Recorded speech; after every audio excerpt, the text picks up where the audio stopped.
Alright, good people, so we got a new Hasbro Marvel Legends fan stream for the month of May. We got Fantastic Four First Step figures, Marvel vs. Capcom inspired anniversary figures, so let's go.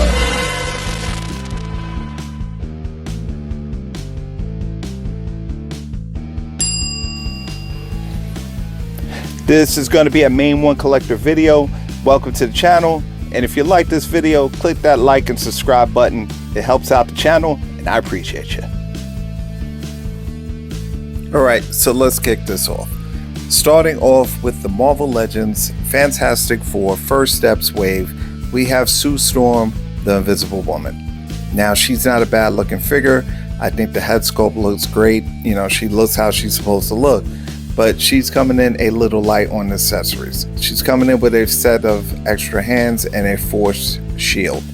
And I do believe opportunity was missed on this one. You know, they passed up on making a visible variant. They chose to go with a Johnny Storm Flame version instead. And next up is going to be Johnny Storm, the Human Torch, in his normal form. Now he's coming in with a set of extra hands and 2 flame effects. And again, the head sculpt doesn't look bad, but I feel they're cheaping out on the figure in terms of accessories. Next is the flame on version of the Human Torch. Now, I do like the way this figure looks. You know, I do love the use of the colors. You know, he looks good, and he's only coming in with a set of extra flaming hands. Next up is going to be the Silver Surfer. Now, this is going to be the female version of the Surfer, the Charlotte Ball version, and she's caused quite a bit of uproar with this movie already because the fans felt it should have been the Norrin Rad version. But here's a spoiler. You ready? They say that he makes an appearance at the end of the film. I don't know how true it is, so don't unalive the messenger on this one. Now, to me, it looks like most of the budget for this wave went to the Surfer. She's coming in with a bunch of accessories. She's coming with the board, 3 extra hands, and a stand effect. Next, we have the man from Yancey Street, Ben Grimm, the Thing. And he's also light on accessories. He's coming in with a extra set of hands, but I gotta admit, I'm really digging him. You know, the Thing looks to be the best figure of the wave, and if I'm copping anybody out of it, it's gonna be Ben Grimm. And last but not least, we have Mr. Fantastic, the mustache version of Reed Richards. And he has stretch arms with the bendy wire along with the regular arms and an extra set of hands. So I guess this is where the other side of the budget went for this wave. Now, this wave isn't horrible, but I do feel they cheaped out on a lot of it. And the problem is emotional attachment. If the movie does well, people will want the figures. But if it's not well received, we could be looking at some Ollie's discounts on our hands. So again, this wave goes up for pre-order May 30th at 1 p.m. Eastern Standard Time everywhere.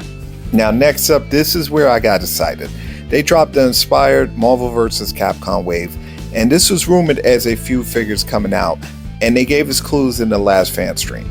The accessories was clearly a Juggernaut piece and a Psylocke piece, but I didn't think they were going to be hitting us with a bunch of 2-packs for this wave.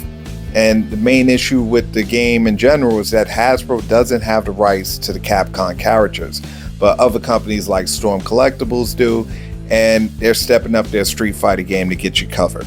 So first up is going to be Wolverine versus the Silver Samurai. Now, this 2-pack figure set comes with 11 accessories, including character-inspired power effects pieces and display stands. So you get claw effects and other accessories for Wolverine and the Samurai from the game. So it looks like Hasbro will get me yet to buy another Wolverine figure. Don't judge me, please. Wolverine vs. Samurai, which will be available for pre-order on June 5th at 1 p.m. Eastern Standard at the places like our usual fan channel stores, as well as Amazon. Next up in this wave is going to be the Psylocke vs. Thanos 2-pack. And Psylocke is coming in on a new penless body, so that's going to be an all-new sculpt. She has 2 heads, multiple hands, and effects pieces from the game. Thanos has a new head sculpt and colors that look more like the game version. So this is another hard-hitting set, but I'm just wondering, why is this going to be a Target exclusive? I'm just hoping that I get it now at this point. So the 2-pack for this goes on pre-order June 6th. Next up is going to be the War Machine versus Omega Red 2-pack. And this is not a bad looking set, just not for me. So I think I'm going to pass on this one. Now this is going to be a Walmart exclusive, and the pre-order will go up sometime in July. So if the math is correct on this, it's most likely going to be for their collector con, and they usually drop that around San Diego Comic-Con time. And again, I don't dislike this set, but I just feel like this might be the weakest of the wave, and it might move just on the strength of being a Walmart exclusive. Next up is Captain America versus Venom. Cap has an alternate head and a shield blast effect, and he's bulkier than the previous Cap versions that we got. And Venom has the half transformed head, and he's going to be in that blue hue video game color. Now both of these have the butterfly and pinless joints, no broken holes in Cap's shield, so it won't be any complaining online about that. But this set looks great and definitely on my cop list. Now next up is going to be Shumagorath or Gargantos. Now not only does it work for your Marvel Capcom setup, but it will also double for any Doctor Strange diorama you might be trying to build. And this figure just looks amazing to me. It has the bendy tentacles, the eyeball moves, and he has a working eyelid.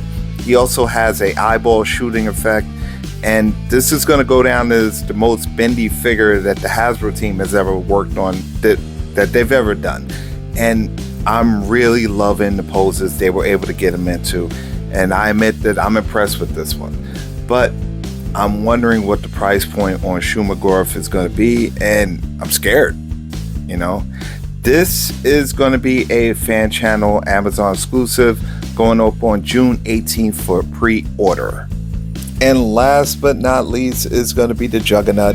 Now I have a few Diamond Select versions of Juggy and the previous Marvel Legends, so I got quite a few Juggernauts. And this Juggy is the biggest they have ever done.